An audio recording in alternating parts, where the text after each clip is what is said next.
السلام عليكم ورحمة الله وبركاته. اليوم جيت نكمل لكم الوصفة تاع القريوش اللي قلت لكم بلي شوت تاع البقلاوة.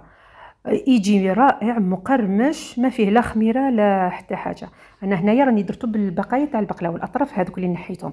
بصح من بعد حبيت نعاود ندير لكم الفيديو واحد اخر نديره لكم كومبلي من البداية للنهاية. بصح اللي حابة تولي الوصفة تولي البقلاوة دير لاباط كيما حبت، سواء كيل بالكاس ولا بالبول. المهم هنا راني نوري لكم طريقه تحلي لاباط تاعك رقيقه وتديريها بلا غولات هذيك تاع القريوش. ديري 5 خطوط، من بعد ترفدي الاول الثاني لا الثالث والخامس، من بعد تقلبيهم كيما راه موضح في الصوره. المهم هذه الطريقه التقليديه تاع بكري القريوش اللي معروف عند جداتنا وامهاتنا.